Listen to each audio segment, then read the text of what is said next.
This conference will now be recorded. बिस्मिल्लाहिर्रहमानिर्रहीम। अस्सलाम वालेकुम। अपने आज के लेक्चर में हम चैप्टर नंबर 11 स्टार्ट करने जा रहे हैं जी। चैप्टर नंबर 11 का टाइटल है अकाउंट्स एंड एनुअल रिटर्न और हमारे आज के लेक्चर का टॉपिक है वो है बुक्स ऑफ अकाउंट्स। ठीक है जी। सबसे पहले कुछ रेलिवेंट डेफिनेशंस देख लेते हैं। एक डेफिनेशन है बुक्स एंड पेपर की। बुक एंड पेपर या बुक और पेपर, इसमें क्या क्या शामिल है? इसमें बुक्स ऑफ अकाउंट्स भी शामिल हैं, कॉस्ट अकाउंटिंग रिकॉर्ड्स भी शामिल हैं, deeds, vouchers, writings, documents, minutes जो मीटिंग्स के हम प्रिपेयर करते हैं, रजिस्टर्स जो पिछले चैप्टर्स में आप पढ़ते आ रहे हैं, मुख्तलिफ किस्म के रिकॉर्ड्स मेंटेन करने के रजिस्टर्स बनाने पड़ते हैं। तो ये तमाम चीजें बुक्स एंड पेपर में फॉल करती हैं। अब पेपर फॉर्म में हो ये चीजें या इलेक्ट्रॉनिक फॉर्म में हो, ठीक है जी। बताएं, पहला पॉइंट समझ आ गया? अच्छा जी। दूसरी डेफिनेशन है बुक्स ऑफ अकाउंट की। और बुक्स ऑफ अकाउंट में क्या चीज शामिल है? हम कहते हैं वो रिकॉर्ड्स जो कंपनी ने मेंटेन किए हुए हैं इन मैटर्स के बारे में, जिनमें सबसे पहला है कि all sums of money received, जितने भी पैसे रिसीव हुए, जितने पैसे कंपनी ने खर्च किए और जिन मैटर्स से मुतालिक वो पैसे खर्च हुए और वो पैसे आए। रिसीट्स मतलब जहां से पैसे आए, जहां पे खर्च हुए। दूसरा पॉइंट है all sales and purchases of goods and services by the company. फिर उसके बाद कंपनी के तमाम एसेट्स और लायबिलिटीज और फिर आइटम्स ऑफ कॉस्ट। किसके बारे में? प्रोडक्शन, प्रोसेसिंग, मैन्युफैक्चरिंग, या अगर कंपनी को माइनिंग एक्टिविटीज में इन्वॉल्व है तो माइनिंग एक्टिविटीज से मुतालिक जो आइटम्स ऑफ कॉस्ट है। जी बताएं, ये भी समझ आ गया? ओके जी। नेक्स्ट पॉइंट है एक डेफिनेशन फाइनेंशियल ईयर। कहता है कंपनी के कॉन्टेक्स्ट में फाइनेंशियल ईयर मतलब कंपनी या कोई भी और बॉडी कॉर्पोरेट के कॉन्टेक्स्ट में जब हम ये अल्फाज इस्तेमाल करते हैं ना फाइनेंशियल ईयर, तो इससे मुराद दरअसल वो पीरियड है कि जितने पीरियड की फाइनेंशियल स्टेटमेंट उस कंपनी की या उस बॉडी कॉर्पोरेट की बनाई जाती है, वो फाइनेंशियल स्टेटमेंट की जिसे कंपनी की जनरल मीटिंग के सामने पेश किया जाना होता है। अब वो पीरियड चाहे पूरा एक साल हो या चाहे ना हो, उसे उस पीरियड को फाइनेंशियल ईयर ही कहेंगे। ठीक है। आमतौर पे तो आपको पता है कि एक साल की ही बनती है, लेकिन अगर खास तौर पे हम देखें जो फर्स्ट फाइनेंशियल ईयर होता है, जो फर्स्ट फाइनेंशियल स्टेटमेंट होती है कंपनी की, वो थोड़ा एक साल से ज्यादा अरसा के भी बनाई जा सकती है। तो इसीलिए उसने यहाँ पे आखिर में कह दिया ये वाला। ठीक है, whether that period is a year और नॉट। लेकिन जनरली आप सब जानते हैं कि एक साल के पीरियड पर ही मुश्तमिल होती है। इसके बाद books of accounts to be kept by a company. तो ये बुक्स ऑफ अकाउंट्स हैं या अदर रेलिवेंट बुक्स और पेपर्स हैं, और हर फाइनेंशियल ईयर के लिए कंपनी की जो फाइनेंशियल स्टेटमेंट्स हैं ये ना सिर्फ प्रिपेयर करनी पड़ती है बल्कि इनको कंपनी के रजिस्टर्ड ऑफिस में रखा जाता है। ठीक है। और ये जो बुक्स ऑफ अकाउंट्स हैं ये ऐसी होनी चाहिए जो कंपनी के अफेयर्स, कंपनी के मामलात, अगर एक हम एक्सप्रेशन इस्तेमाल करें तो वो है state of affairs of company. तो इनके बारे में बिल्कुल ट्रू और फेयर व्यू फ्राहम करती हूँ पढ़ने वालों को। ठीक है जी।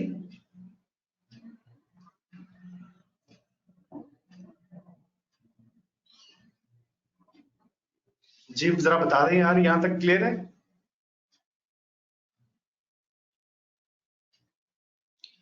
बच्चों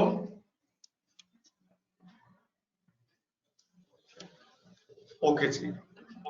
इसके बाद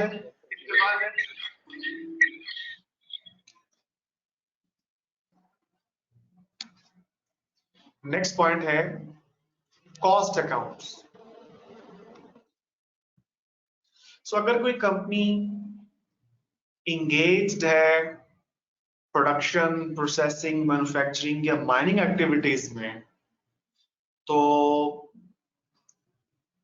वो पर्टिकुलर्स जिनका ताल्लुक यूटिलाइजेशन ऑफ मटेरियल से है, लेबर या अदर इनपुट्स या आइटम्स ऑफ कॉस्ट से है, तो उनको भी मेंटेन किया जाना जरूरी है। इसके बाद है keeping books at place other than registered office. जैसे अभी अभी हमने एक प्रोविजन में पढ़ा कि ये जो बुक्स ऑफ अकाउंट्स हैं ये कंपनी के रजिस्टर्ड ऑफिस में मेंटेन की जाती हैं, वहां पे ये रखी जाती हैं। लेकिन अब लॉ ये भी कहता है कि तमाम के तमाम बुक्स ऑफ अकाउंट्स या इनमें से कोई बुक्स ऑफ अकाउंट्स और अदर रिलेवेंट पेपर्स में वो रजिस्टर्ड ऑफिस के अलावा पाकिस्तान में किसी और जगह पे भी रखे जा सकते हैं, लेकिन जहां बोर्ड डिसाइड करें। मतलब अगर पाकिस्तान में रजिस्टर्ड ऑफिस के अलावा किसी और जगह पे ये तमाम डॉक्यूमेंट्स रखने हैं, तो फिर वो कहाँ रखने हैं इसका फैसला बोर्ड ऑफ डायरेक्टर्स करेगा। और अगर बोर्ड ऑफ डायरेक्टर्स के फैसले के मुताबिक कंपनी ने अपनी बुक्स ऑफ अकाउंट्स और other relevant papers registered office के अलावा किसी और जगह पे रखे हुए हैं, तो इस बारे में फिर रजिस्ट्रार को भी एक रिटन नोटिस के जरिए बताना होगा। बोर्ड ऑफ डायरेक्टर्स के इस फैसले के 7 दिन के अंदर अंदर उस जगह का फुल एड्रेस बताना होगा रजिस्ट्रार को कि जी registered office of the company में अगर वो नहीं रखी गई तो फिर कहाँ रखी गई है। एक प्रैक्टिस क्वेश्चन देख लेते हैं जी इसी टॉपिक के ऊपर। SQL Plastics Limited is a wholly owned subsidiary of a foreign company and has its registered office in Karachi. अब दो रिक्वायरमेंट्स है इसकी। List the books of account the company is required to maintain, एक, और दूसरी requirement है state the conditions which the directors shall be required to comply with if they want to keep the books of account at SQL's factory located in Peshawar। तो दोनों को one by one discuss करते हैं जी। पहले देख लेते हैं कि बुक्स ऑफ अकाउंट्स में क्या क्या शामिल है। तो जरा ये देखिए, जो अभी थोड़ी देर पहले लेक्चर के आगाज में हमने डॉक्यूमेंट्स पढ़े हैं ये वही वाले हैं। जरा देख लीजिए, एक दफा पढ़ ली जरा। ये देखें बिल्कुल स्टार्ट में ये जो ये ए से लेके डी तक जो चीजें बताई थी, तो यहाँ पे पॉइंट वाइज करने की बजाय एक पैराग्राफ की शक्ल में बता दिया गया। एक दफा जरा गो थ्रू कर लिए।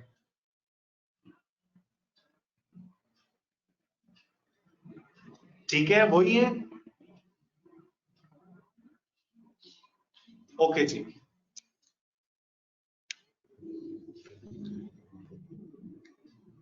दूसरा हिस्सा वो कहते हैं as the directors of SQL Plastic Limited intend to keep the books of account at a place other than the registered office। तो ये जो SQL Plastic Limited है, अब इसने करना क्या है, रजिस्ट्रार को एक नोटिस इन राइटिंग सेंड करना है, फाइल करना है बोर्ड के डिसीजन के 7 दिन के अंदर अंदर, और उस नोटिस में फुल एड्रेस प्रोवाइड किया जाएगा उस जगह का कि जहां पे ये कंपनी की जो बुक्स ऑफ अकाउंट्स हैं और अदर पेपर्स हैं, डॉक्यूमेंट्स हैं, वो रखे गए हैं, मेंटेन किए गए हैं। ठीक है जी।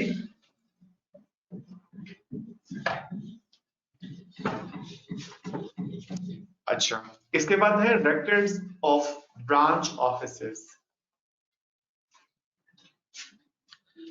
अगर कंपनी के ब्रांच ऑफिसेस भी हैं, चाहे एक है चाहे एक से ज्यादा हैं, और चाहे पाकिस्तान में हैं या चाहे पाकिस्तान से बाहर किसी मुल्क में हैं, तो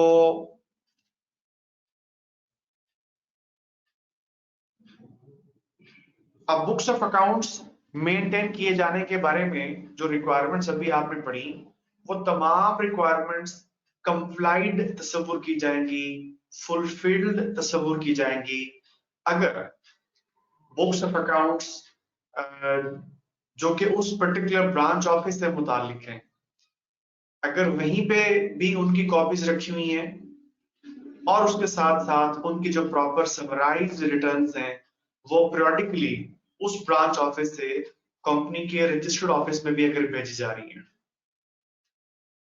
तो कानून कहता है कंसिडर यही किया जाएगा कि ये कंपनी बुक्स ऑफ अकाउंट्स को मेंटेन करने से मुतालिक जो कानून के तकाजे हैं वो ये कंपनी पूरी कर रही है। ठीक है, तो periodically ब्रांच ऑफिस से जो उस ब्रांच ऑफिस के अकाउंट्स हैं उनकी समराइज रिटर्न्स हैं वो रजिस्टर्ड ऑफिस में भेज दे रहे हैं, या अगर रजिस्टर्ड ऑफिस के अलावा किसी और जगह पे कंपनी की बुक्स ऑफ अकाउंट्स रखी हुई हैं तो वहां पे अगर वो भेजी जा रही हैं। periodically वर्ड पे अगर आप गौर करें तो ये इसमें हाफ ईयरली भी आ गया, क्वार्टरली भी आ गया। ठीक है, तो इसीलिए उन्होंने कोई पर्टिकुलर लफ्ज लिखा हाफ ईयरली या क्वार्टरली। ठीक है, इवन मंथली भी हो सकता है, ये भी periodically में आ गया। जी बताएं, यहां तक ओके?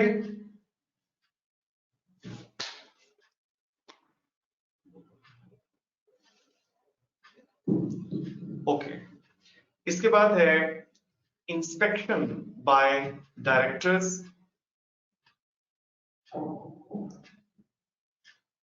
अच्छा, वो कहता है कि जो बुक्स ऑफ अकाउंट्स हैं या कोई अदर बुक्स एंड पेपर्स हैं जो कंपनी ने पाकिस्तान में ही मेंटेन किए हुए हैं, चाहे रजिस्टर्ड ऑफिस में चाहे अदर प्लेस पे, तो वो जो बुक्स ऑफ अकाउंट्स हैं और अदर बुक्स एंड पेपर्स हैं ये डायरेक्टर्स लोग इंस्पेक्ट कर सकते हैं, और ये उनकी इंस्पेक्शन के लिए ओपन रखे जाएंगे ड्यूरिंग बिजनेस आवर्स।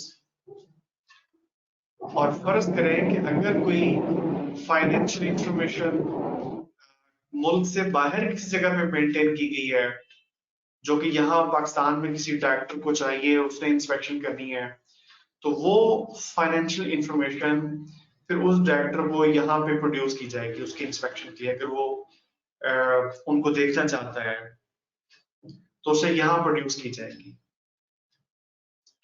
और ये बुक्स ऑफ अकाउंट्स और अदर बुक्स एंड पेपर्स की इंस्पेक्शन के बारे में जो लॉ की प्रोविजन है, एक तो बात आपने पढ़ ली, इसके साथ एक जुड़ी हुई बात ये भी है कि कंपनी के ऑफिसर्स या अदर एम्प्लॉयज जो इससे रिलेटेड हैं उनकी जिम्मेदारी बनती है कि वो इस डायरेक्टर साहब को जो कि इंस्पेक्ट करना चाह रहे थे बुक्स ऑफ अकाउंट्स को, तो उस डायरेक्टर को असिस्टेंस प्रोवाइड करें। ठीक है, अच्छा, अब आ जाते हैं इंस्पेक्शन बाय मेंबर्स। क्या कंपनी के मेंबर्स भी बुक्स ऑफ अकाउंट्स इंस्पेक्ट कर सकते हैं?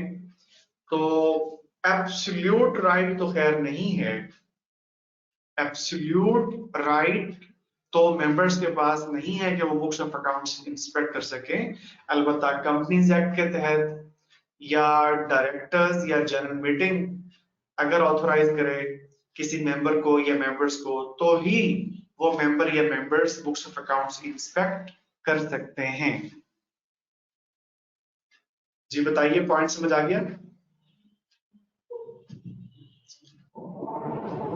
बता दें जी। इसके बाद है टाइम पीरियड। कितने अरसे के लिए ये जो बुक्स ऑफ अकाउंट्स हैं ये अच्छी हालत में मेंटेन होनी चाहिए और रखी जानी चाहिए। तो इसका जवाब ये है जी कि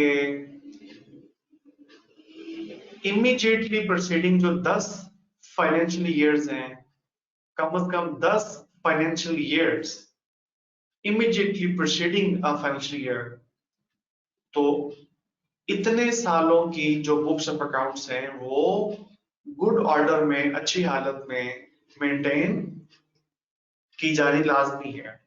और सिर्फ बुक्स ऑफ अकाउंट्स नहीं बल्कि vouchers relevant to any entry in such books of accounts, तो उनको भी गुड ऑर्डर में, अच्छी कंडीशंस में मेंटेन किया जाना जरूरी है, कभी भी जरूरत पड़ सकती है। और इस कॉन्सेप्ट को समझने के लिए एक केस स्टडी देखते हैं। Extravagant Hotels Limited was incorporated in the year 2000. EHL's financial year ends on 30th June. EHL has kept its books of accounts in professional, systematic, and organized manner since incorporation. ठीक है?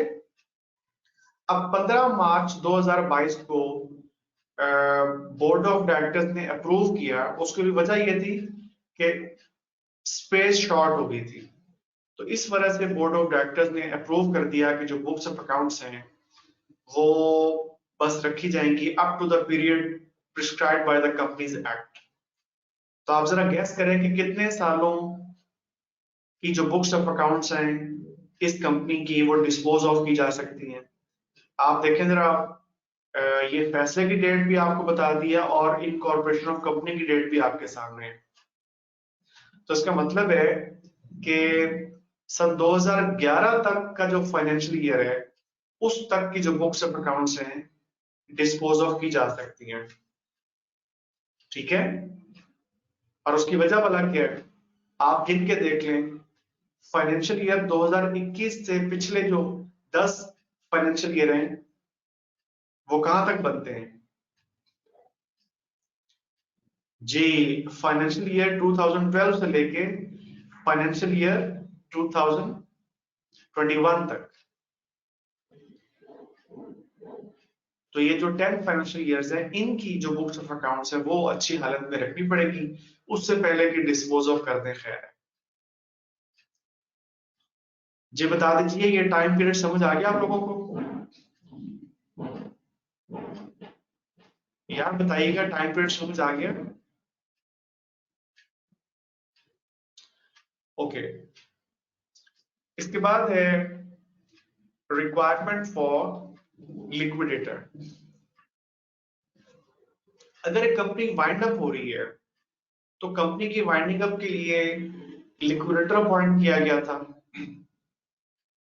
अब किसी के जहन में आ सकता है कि अब तो कंपनी वाइंड अप हो रही है तो बस ठीक है, जो पिछली बुक्स ऑफ अकाउंट से सारी जाया कर दी जाए।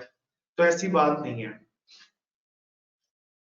इवन अगर कंपनी वाइंड अप भी हो रही है ना, तो इस सूरत में भी लिक्विडेटर की जिम्मेदारी है कि वो बुक्स ऑफ अकाउंट्स को मेंटेन रखे, इनको जाया ना करे। किसी वक्त भी ये बुक्स ऑफ अकाउंट्स की जरूरत पड़ सकती है।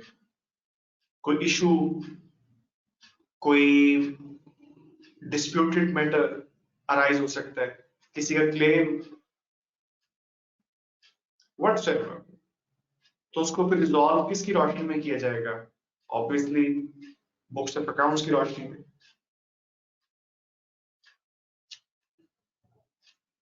तो इसलिए वाइंडिंग अप के वक्त भी बुक्स ऑफ अकाउंट्स को मेंटेन करना जरूरी है और ये लिक्विडेटर की रिस्पॉन्सिबिलिटी है। जी बता दीजिए, पॉइंट समझ आ गया?